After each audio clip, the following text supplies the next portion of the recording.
My name is Victoria and I'm 29 years old. For most of my life, I was the good daughter, the reliable one, the family's built-in safety net. And then, over a plate of roast chicken, I learned that my love was not a gift, but a currency they had no intention of repaying. This is the story of how I stopped paying, but before I tell you how everything flipped, like and subscribe, and drop a comment telling me where you are watching from. The night my old life ended, it smelled like rosemary and garlic. My mother, Clara, believed a good roast chicken could solve anything. It was her answer to bad news, her celebration for good news, and her default setting for a quiet Sunday evening. The house was filled with the warm, comforting scent, a smell that had always meant family and safety. Tonight it felt like a lie. I had been the one to prep the chicken, rubbing the spices under its skin just the way she liked. I had peeled the potatoes and put them on to boil, arranging the green beans in the steamer. My sister Lily had been upstairs on the phone with a friend, her laughter floating down the stairs like little bells. My father, Mark, was in the living room, the low murmur of the television the only sign he was home. It was a scene painted from the scrapbook of a perfect family, and I was the invisible artist who made it all happen. Dinner was served at 6 o'clock sharp, as always. Dad came to the table, his eyes still glued to some game on his phone. Lily bounced into her chair, her blonde hair swishing over her shoulders. She was 2 years younger than me, but she had a glow that made her seem like the center of the universe. To my parents, she was, "This looks amazing, Mom," Lily said, reaching for the chicken. "Vicky helped," Mom said, waving a dismissive hand. It wasn't a compliment. It was a statement of fact, as casual as saying the sky was blue. I had helped. I always helped. I sat in my usual chair, the one with the slight wobble that no one else wanted. I served myself a small portion of potatoes and a few green beans. The conversation swirled around me, a familiar current I was never quite a part of. They talked about Dad's golf game, about a sale at the department store where Mom wanted to buy a new handbag, and about Lily's friend who had just gotten engaged. I listened, nodding at the right moments. A ghost at my own family's table. It was when Mom set down her wine glass, leaving a perfect red ring on the lace doily that the world tilted on its axis. "Oh, that reminds me," she said, her voice light and breezy. "I booked the tickets for the trip today." My heart gave a little jump. We'd been talking about a family vacation for months, a 2-week trip to Italy. It was meant to be a celebration of my parents' 30th wedding anniversary. I had been saving for it, putting aside extra cash from my job as an office administrator, picturing myself standing in front of the Colosseum. "That's great," I said, managing a smile. "When do we leave?" My father grunted from behind his phone. Lily's eyes lit up, but it was my mother who delivered the blow, with the casual precision of a surgeon. "Well, sweetie," she began, the word sweetie a soft cushion for the punch that was about to land. "We ran the numbers and we just can't afford 2 tickets. We're only taking your sister this year." The clatter of my fork against my plate sounded impossibly loud in the sudden silence. I blinked, the image of the dinner table blurring for a second. The smell of rosemary was suddenly cloying, suffocating. 2 tickets? I repeated, my voice small. "There are 4 of us." Mom gave a little sigh, the kind she reserved for when I was being difficult. 2 tickets for you kids, I mean. Obviously, your father and I are going. It's our anniversary." She looked at Lily and smiled, a warm, genuine smile that I hadn't seen directed at me in years. "And Lily deserves it after everything she's been through. Everything she'd been through." It was their favorite phrase. It referred to Lily's recent and rather dramatic breakup with a boyfriend who had lasted all of 3 months. It referred to her quitting her part-time job because her boss was unreasonable. In my family's language, Lily's minor inconveniences were tragedies. My major sacrifices were expectations. I looked at my father, hoping for an ally, for even a flicker of support. He didn't look up from his phone. He just cleared his throat and said, "You're an adult, Victoria. You're 29 years old. You can take your own vacation anytime you want." The words hung in the air, cold and final. It was true. I was an adult who had given them thousands of dollars from my savings to fix the roof last year. An adult who co-signed the loan for Lily's car when her credit was rejected. An adult who paid for the groceries more often than not, because Dad's pension didn't stretch as far these days. I was an adult, and my money was their money. My time was their time. But my seat on a plane?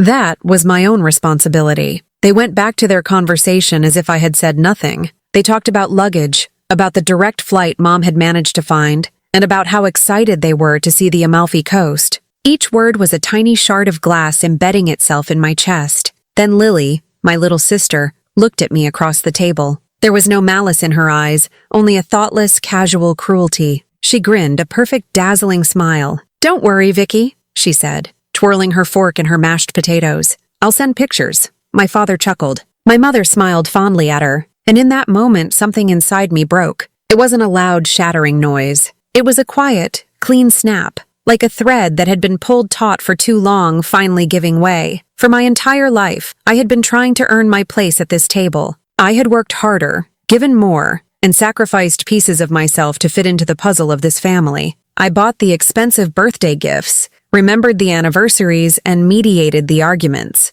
I paid their bills, fixed their problems, and asked for nothing in return, hoping that one day they would see me, that one day my love and my effort would be enough. But sitting there, listening to them laugh, I finally understood. Love in this house wasn't a right. It was a privilege, handed out to the chosen one. And I was not the chosen one. I never would be. I was just the foundation, the silent, sturdy thing they all stood upon. And they had forgotten I was even there. A strange sense of calm washed over me. The hurt was still there, a deep, cold ache, but it was accompanied by a new, sharp clarity. I picked up my fork. I took a bite of the chicken I had cooked. It tasted like nothing. I smiled, a small, quiet smile that didn't reach my eyes. "That sounds wonderful," I said. "I hope you all have the best time." They accepted my surrender without question. They didn't notice the emptiness in my voice or the resolve hardening in my gaze. They just saw what they always saw. Good, reliable Victoria, accepting her place on the sidelines once again. I finished my meal in silence. I cleared the plates just like I always did. But as I stood at the sink, hot water running over my hands, I wasn't thinking about revenge. Revenge was messy and loud, and it would still keep me tied to them. No, my plans were much quieter. I was planning for freedom. I wasn't always invisible. Or maybe I was, but I just hadn't realized it yet. When you're a child, you don't see the subtle currents of favoritism. You just know that your sister's drawings get the center spot on the refrigerator, while yours are tucked away at the side. You just know that when Lily cried, she was comforted, and when I cried, I was told to be strong for her. I learned early on that my role was to be the steady one, the responsible one, the one who didn't cause trouble. The real shift began when I was 19. Dad lost his job at the manufacturing plant where he'd worked for 20 years. The factory was downsizing and his position was eliminated. He came home one Tuesday with his belongings in a cardboard box and a look of stunned defeat on his face. The house, which had always felt so secure, was suddenly filled with a thick, heavy silence. Panic was a metallic taste in the air. I was in my first year of community college, working part-time at a local cafe to pay for my books and gas. That week, without anyone asking, I went to my manager and told her I could take any extra shifts available. I started working mornings before class and closing shifts at night. Sleep became a luxury. My studies suffered, but the sight of my weekly paycheck, which I would endorse and hand directly to my mother, felt more important. I was helping. I was contributing. I was saving us. "Thank you, Vicky," my mother would say, her eyes welling with tears as she took the money. "You're such a good daughter. I don't know what we'd do without you." Those words became my drug. I chased that feeling of being needed, of being essential. I dropped out of college the next semester, telling myself it was temporary. I got a second job on the weekends. I was convinced that my sacrifice was the glue holding my family together. Dad eventually found a new, lower-paying job, but by then, the pattern was set. My income was no longer my own. It was part of the family pot, and my family was very good at spending.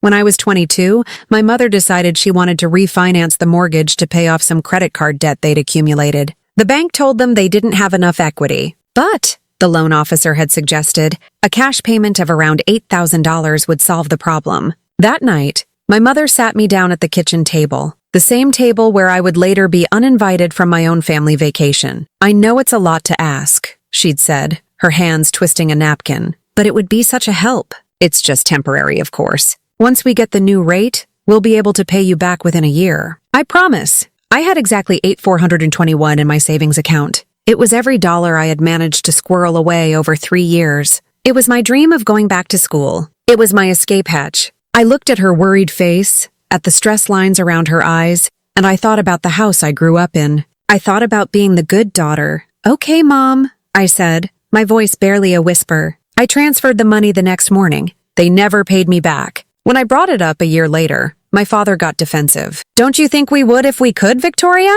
Things are still tight." My mother said I was putting unnecessary pressure on them. It was easier to let it go. It was easier to be the good daughter. Lily, meanwhile, floated through life on a cloud of my money. She never had to learn the hard lesson of a budget. When she wanted the newest iPhone, she didn't save for it. She'd come to me. "Vicky, my old one is so slow. Can you help me out? I'll pay you back from my next paycheck." Her next paycheck would come and go, spent on clothes or nights out with friends, and the debt would be forgotten by everyone but me. The biggest betrayal came when she turned 21. She wanted a new car, a reliable one to get to her classes at the university, the 4-year university I was indirectly funding. Her credit was non-existent. The dealership wouldn't approve the loan without a cosigner. My parents couldn't do it. Their debt-to-income ratio was too high after the mortgage refinance. All eyes turned to me. "It's just a signature, Vicky," my dad said. "She'll make the payments. It's to build her credit." I knew it was a terrible idea. Every financial instinct I had screamed no.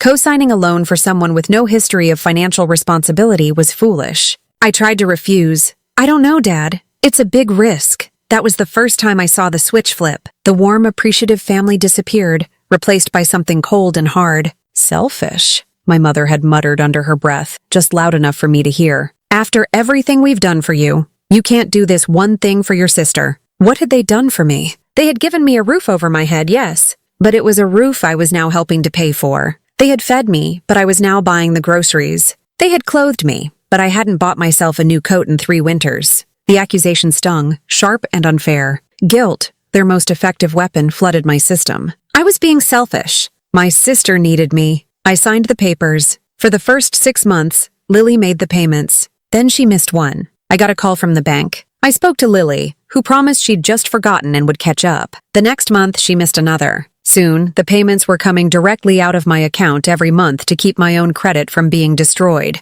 When I confronted her, she cried. She said her new job had cut her hours and she just couldn't afford it. My parents told me to be more understanding. "She's your sister," my dad said, as if that explained everything. Over 10 years, my life became a series of quiet sacrifices. I was the emergency fund, the lender who never called in a debt, the silent partner in their comfort, and with every yes, I earned their conditional approval. They called me responsible, generous, the family rock. I was a good daughter, but if I ever hesitated, if I ever hinted that I might have needs of my own, I was selfish. I was ungrateful. I was difficult. It took me a decade to see the transaction for what it was. I wasn't giving to my family out of love. I was paying for their affection, and the price kept going up. I wasn't a daughter. I wasn't a sister. I was their safety net, woven from my own broken dreams. And a safety net is only noticed when it's gone. The night after the dinner, the quiet of the house was different. It wasn't peaceful. It was heavy, weighted down with unspoken truths.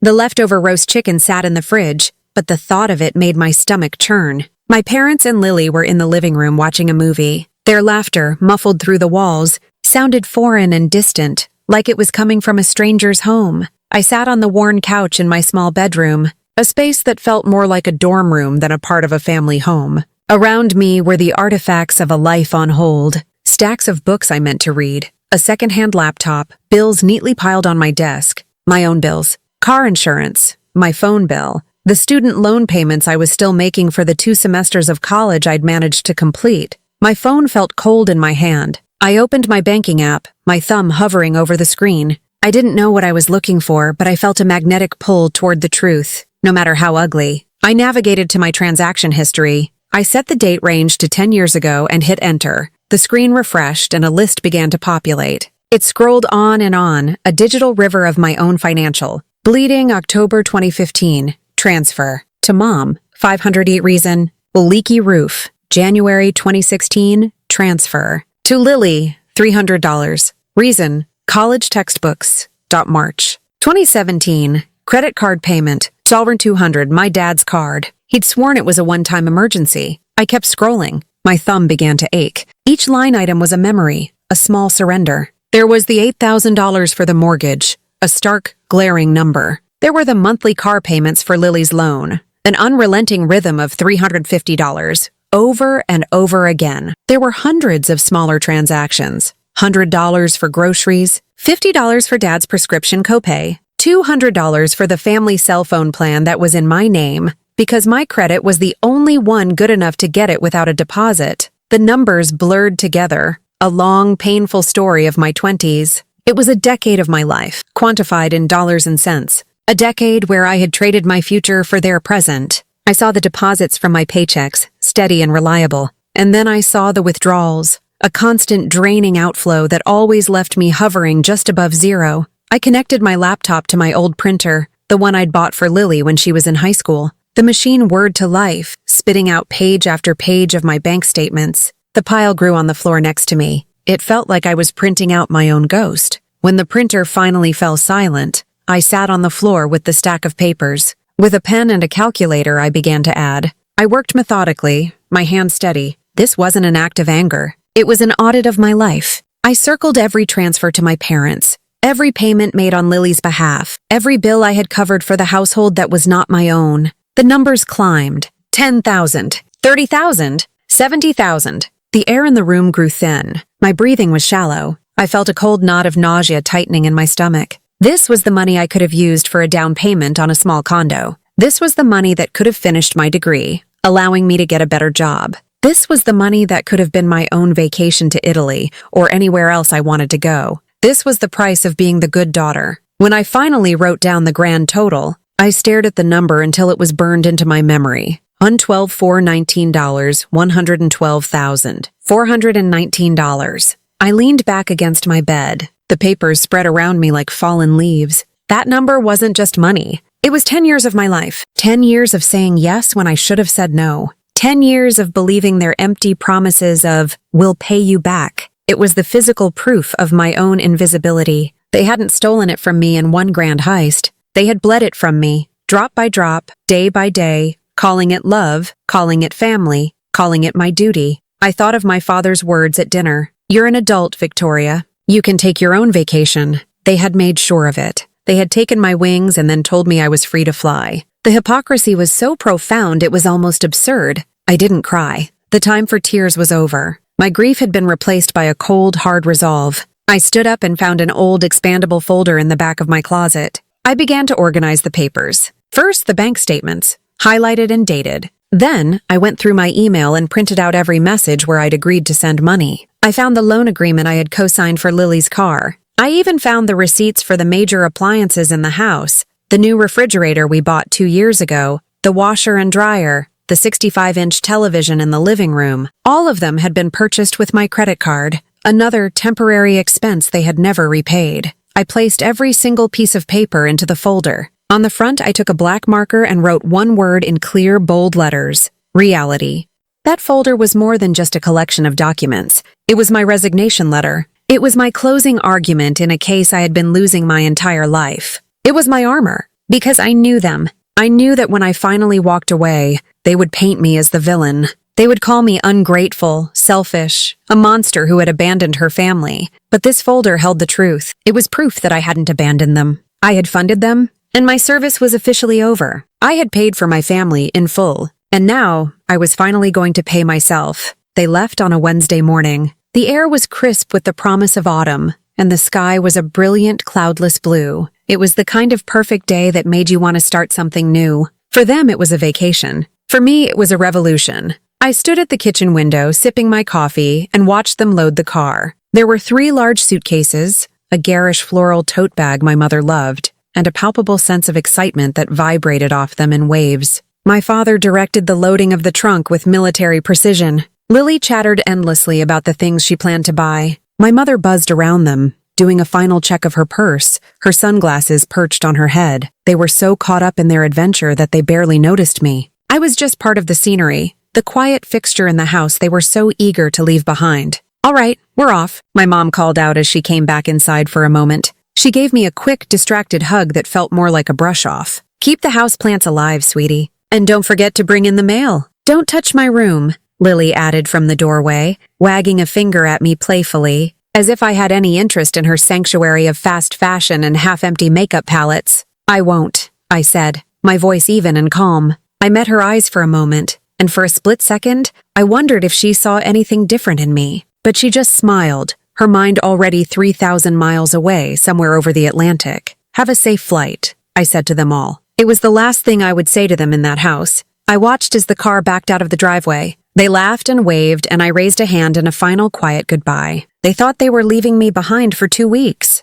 They had no idea they were leaving me behind forever. The moment their car turned the corner and disappeared from view, the silence they left behind was vast and absolute. For a few minutes, I just stood there, letting it wash over me. It didn't feel empty. It felt clean. By noon, my new life was in motion. I had spent the last 2 weeks planning every detail with the quiet efficiency of a general preparing for battle. I made a phone call to a number I had found online. The company called itself Silent Separations. Their website was discreet, their services tailored to people leaving difficult situations quickly and quietly. They specialized in logistics, not judgment. "This is Victoria," I said when a calm voice answered. "We spoke last week." "I'm ready." 2 hours later, a large unmarked moving truck pulled up to the curb. 2 men dressed in simple gray uniforms got out and walked to the door. They were polite, professional, and asked no questions. I had already paid for their services in full, online, with the last of my savings. I met them at the door and handed them the folder,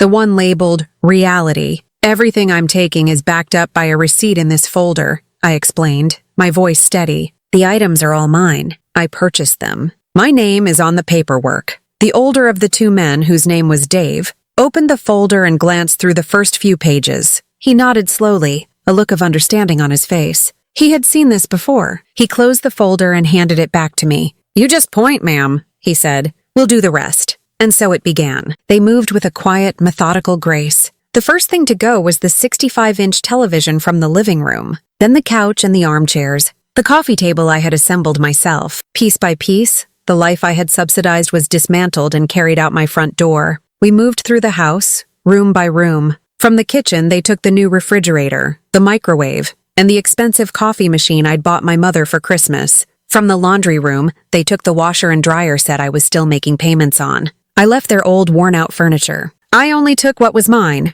what I had paid for. The house began to look hollow, like a skeleton picked clean. The rooms echoed with our footsteps. When they reached Lily's room, I stopped them at the door. "Nothing in here," I said. I had bought her the laptop on her desk and the bed she slept in, but I left them. This wasn't about being punitive. It was about severing financial ties. Those were gifts, and I let them go. I was taking back the things that had been presented as shared family property, the things that blurred the lines between contribution and ownership. Finally, all that was left were the few boxes I had packed for myself, my clothes, my books, my personal belongings. The movers loaded them onto the truck last. They would be driving them to a storage unit in a city 3 states away, a city I had already chosen for my new beginning. My own car was packed with only a suitcase and a cooler of snacks for the road. The house was barren. Sunlight streamed through the windows, illuminating dust motes dancing in the empty spaces. It looked strange, unfamiliar. It was no longer a home. It was just a building. I walked to the kitchen counter, the only piece of furniture left. I took out a single sheet of paper and an envelope. With a steady hand, I wrote my final message. "Mom, Dad, and Lily, everything I took was mine. Every item was paid for by me, and I have the receipts to prove it. You will find that anything that was truly yours is still here. For years, I funded your lives while you called me selfish for wanting a life of my own. I'm done being your second option, your backup plan, and your bank account. Enjoy your trip. I'll enjoy my life. Victoria." I folded the note, slipped it into the envelope, and wrote "Family" on the front. I left the house key on top of it, a final symbolic gesture. I was returning their key, and in doing so, I was taking back my own life. I walked outside for the last time, into the bright afternoon sun. Dave and his partner were closing the back of the truck. He gave me a simple nod. "Good luck, ma'am," he said. "Thank you," I replied. I got into my car, started the engine, and pulled away from the curb. I didn't look in the rearview mirror.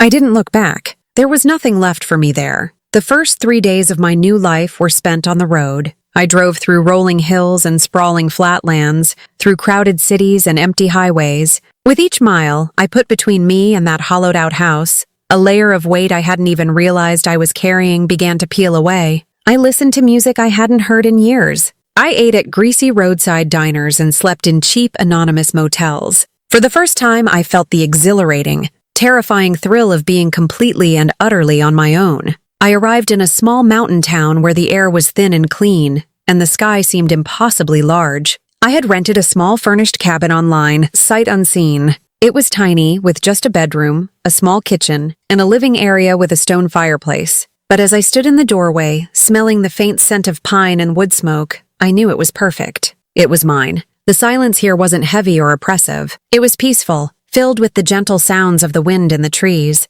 I spent the next 2 weeks settling in. I retrieved my belongings from the storage unit and slowly began to make the cabin feel like a home. I started my remote job, the one I'd secured weeks earlier. I created a new routine for myself, one that didn't revolve around anyone else's needs or demands. I woke up with the sun, drank my coffee on the small wooden porch, and watched deer wander through the yard. In the evenings, I read the books I'd always meant to read. The anxiety of waiting for my family to return was a low hum in the back of my mind, but it was drowned out by the overwhelming feeling of peace. I was breathing again. The storm broke on a Tuesday, exactly 2 weeks after I'd left. My phone, which had been blissfully silent, buzzed on the kitchen counter before the sun had even risen. It was a text from my mother. "Mom, Victoria, what have you done? The house is empty. Where is everything? Call me right now." I read the message and felt a strange sense of detachment. The panic in her words felt like it belonged to someone else's life. I put the phone back down and continued making my coffee. A few minutes later, it buzzed again.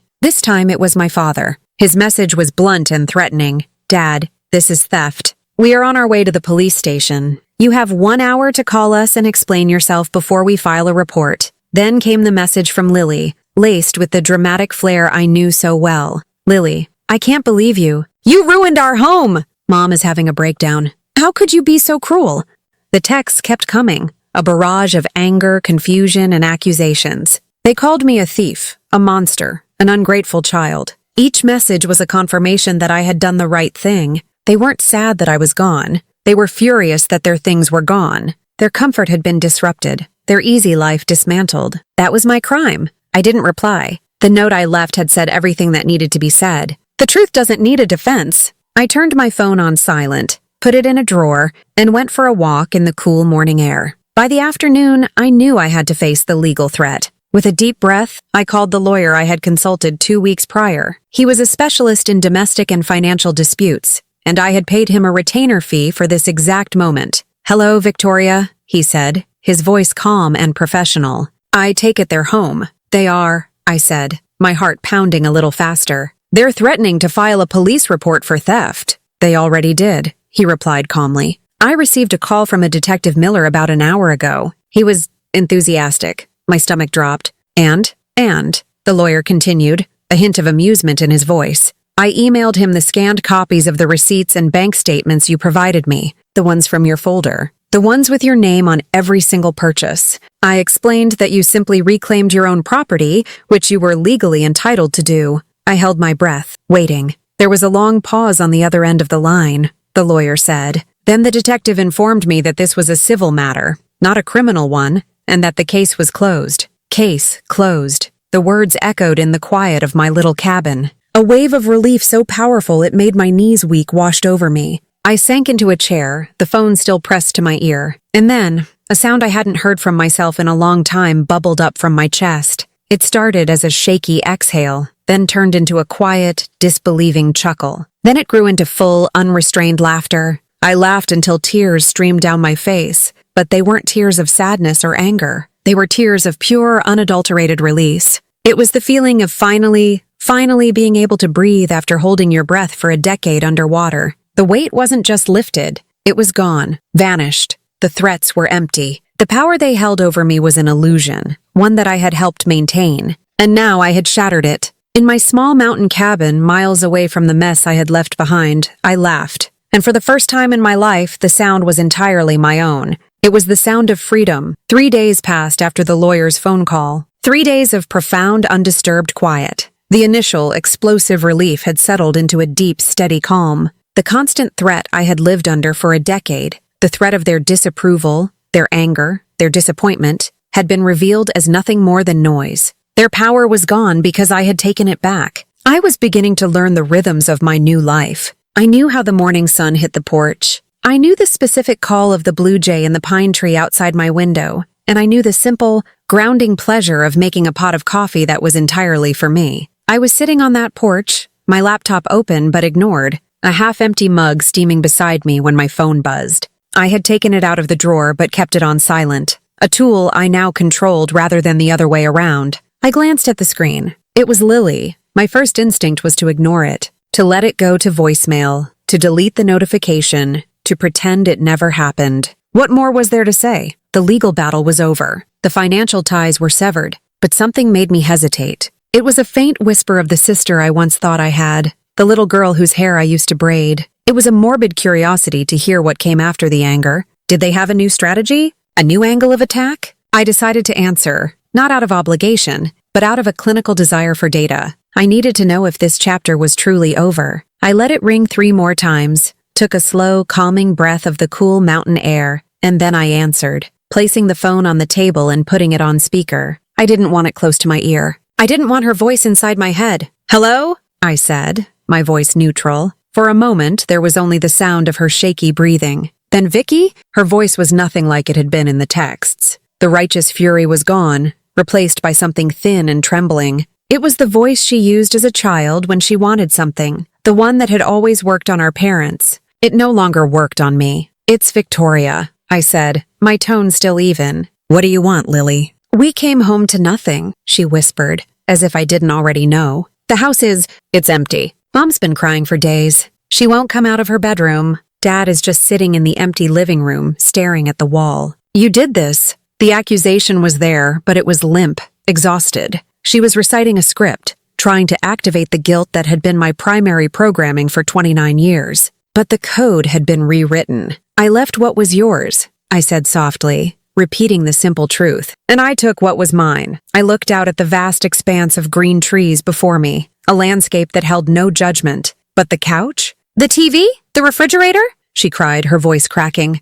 "How are we supposed to live? You took everything." "The couch I bought when Mom's back was hurting and she needed more support," I said, my voice a flat recitation of facts. "The TV I bought because Dad wanted a bigger screen for his games. The refrigerator I bought with my credit card when the old one died and you had no money for a new one. I have the receipts for all of them, Lily. They were never yours to begin with. They were just another loan you never intended to repay." There was a choked sound on the other end of the line. She was trying to process a reality that had never been allowed to exist in that house. In her world, things just appeared when they were needed. She never had to ask where they came from. "How could you do this to us?" she whispered, falling back on the one question she thought I couldn't answer. "We're family." The word hung in the air between us, stretched thin and meaningless. Family. For a decade, that word had been a cage, and I had dutifully locked myself inside it every night. Now from the outside, I could see it for what it was. "Family?" I said, and for the first time a trace of emotion entered my voice.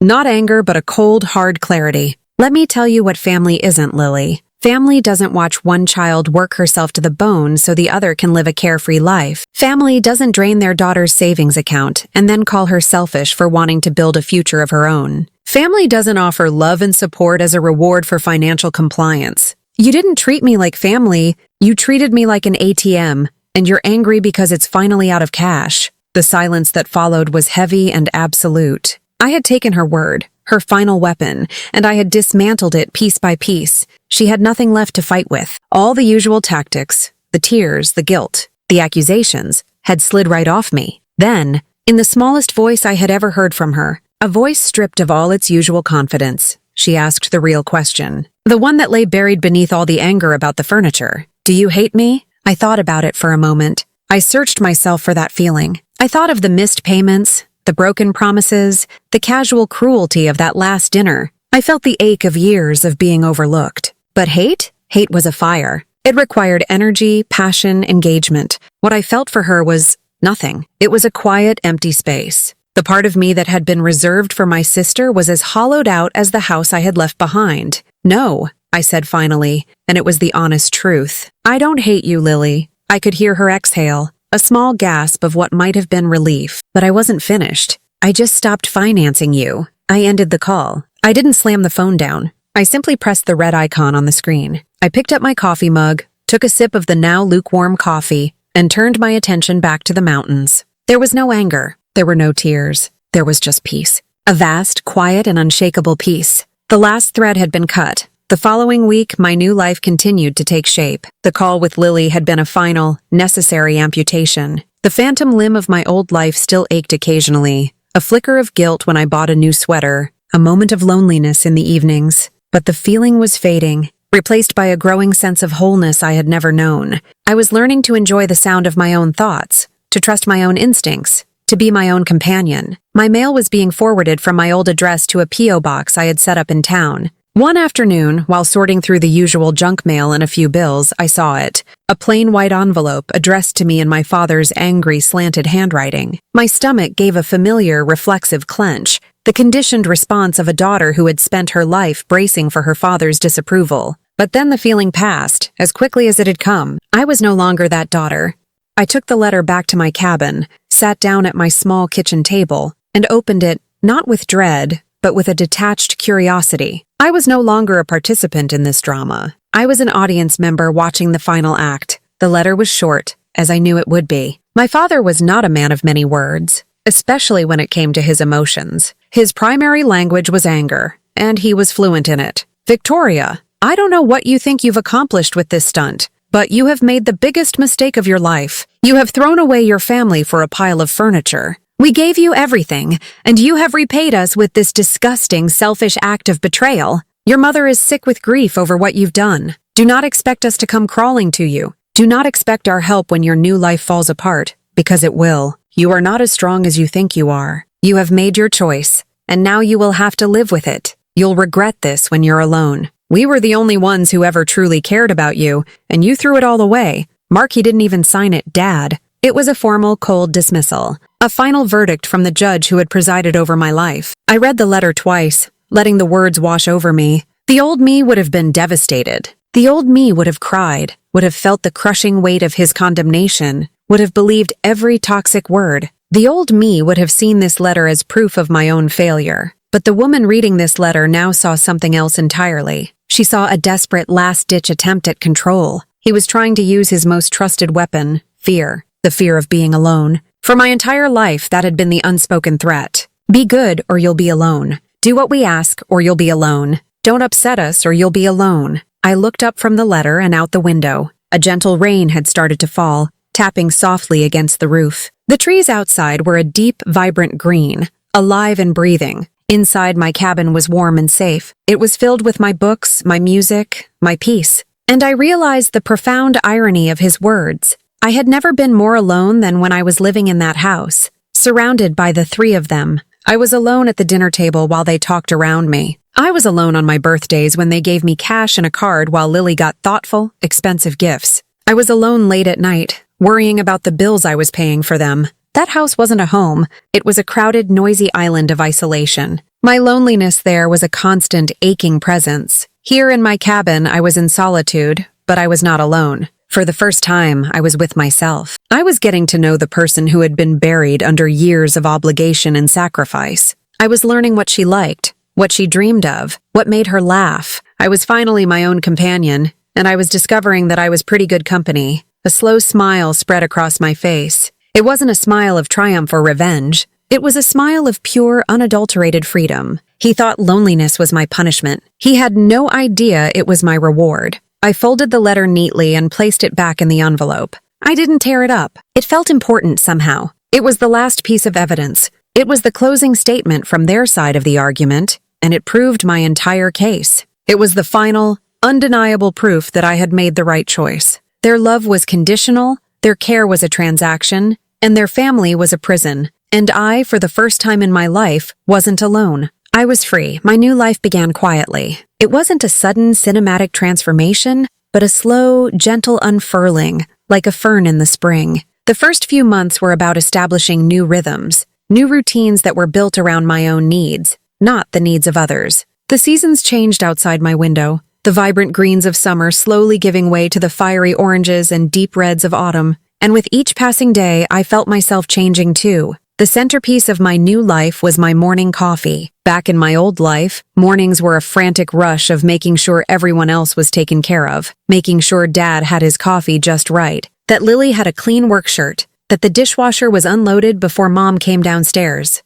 Now my mornings were a sacred ritual of stillness. I would grind the beans, boil the water, and pour it slowly, inhaling the rich, dark aroma. I would take my mug to the porch and sit, watching the mist burn off the mountains. It was a small thing, a simple cup of coffee, but it was a daily declaration of independence. It was mine. My work, which had once been just a means to an end, the source of the funds I funneled into my family's endless needs, became a source of pride and focus. Working remotely, free from the constant stress and interruptions of my home life, I found that I was good at my job. Really good. I took on new projects. My confidence grew. And 3 months in, my boss called to offer me a promotion and a significant raise. I accepted, my voice clear and steady, and after I hung up, I felt a quiet joy that was entirely my own. It was a success they couldn't take credit for, a validation earned on my own terms. The most profound change was financial. For the first time in my adult life, my paycheck was mine, all of it. I created a budget, a real one, with categories for savings, for retirement, for an emergency fund. I watched with a feeling of near disbelief as my savings account, for a decade a barren wasteland, began to grow. First $1,000, then $5, then $10. It was a safety net I was weaving for myself, thread by thread. One day, I walked past a store in town and saw a beautiful deep blue winter coat in the window. The old Victoria would have admired it, calculated its cost, and then walked away, the familiar voice of guilt whispering that it was too extravagant, that the money could be better used elsewhere. The new Victoria walked into the store, tried it on, and bought it without a second thought. Walking out into the crisp autumn air, wrapped in the warmth of my new coat, I felt not guilt, but a simple, profound rightness. It was more than a coat. It was an act of self-care, a quiet acknowledgement that I was worthy of warmth and comfort. But rebuilding wasn't just about solitude and financial stability. It was about learning how to connect with people on healthy terms.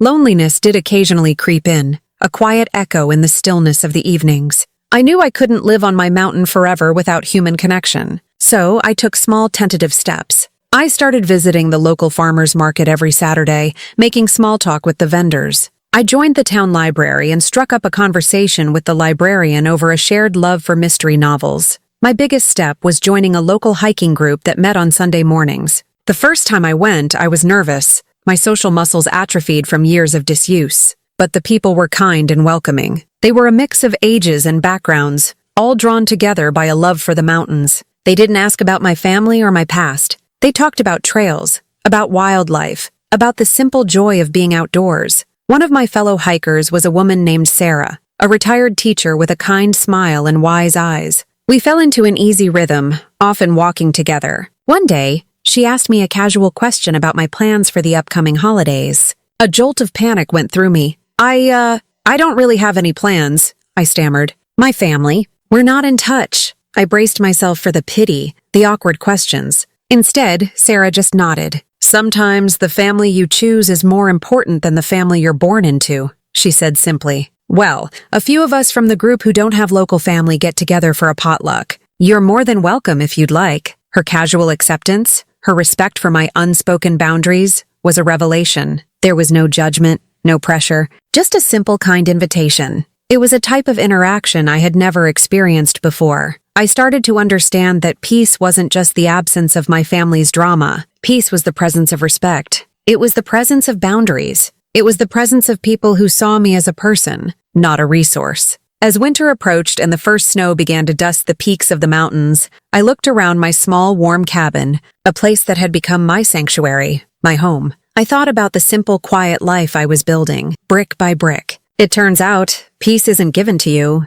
You don't inherit it, and you can't buy it. You have to earn it. You have to fight for it. And just like I had earned every single dollar they had taken for granted, I was finally earning a life that was truly, completely, and peacefully my own. Almost a year had passed since I'd driven away from that hollowed-out house. A year of quiet mornings, challenging work, and peaceful evenings. A year of building a life from the ground up, a life that fit me perfectly. The mountains had become my home, their steady, silent presence a constant source of strength. The woman who had fled in the night felt like a distant relative, someone whose story I knew but whose pain I no longer wore like a second skin. One rainy Tuesday afternoon, I was clearing out my personal email inbox, deleting junk mail and unsubscribing from newsletters. My eyes scanned the list of senders and one name made me pause. Lily. The subject line was just my name, Victoria. My finger hovered over the delete button. My immediate gut reaction was to erase it, to pretend it never existed. I had worked so hard to build this fortress of peace, and I was terrified to let anything from my past breach its walls. I owed them nothing, not even the courtesy of reading a message. What could she possibly have to say that would matter now? An apology? A new demand? Another accusation? But curiosity, A stronger force than I anticipated won out. This felt different from the desperate phone call. A year was a long time. A part of me needed to know how the story ended. With a deep breath, as if bracing for impact, I clicked it open. The email was short. Her writing style, usually littered with emojis and exclamation points, was simple and direct. Victoria, I don't know if you'll even read this. I don't blame you if you delete it. A lot has happened since you left. Mom and Dad are the same. They're still angry. They talk about what you did like it was yesterday. They bought new furniture on a credit card, and Dad is working part-time as a delivery driver to help pay for it. He hates it. Things have been different for me. The car was repossessed a few months ago. I couldn't make the payments on my own. I had to learn how to take the bus. I have 2 jobs now, one at the coffee shop and one working retail on the weekends. It's the first time in my life that I've ever had to actually budget. It's the first time I've ever had to say no to myself because I couldn't afford something. Last week, my phone broke, just completely died. My first thought was, I'll just ask Vicky. And then I remembered. I sat on my bed and cried for an hour. Not because I couldn't have a new phone, but because I finally understood what it was you did for me. For all of us. You were the person we called. You were the one who always fixed it. We never once stopped to think about what it was costing you. I get it now. I know that's probably too little, too late, but I wanted to say it. You were never selfish. You were just tired. I wish I'd understood sooner. Lily. I read the email once. Then I read it again.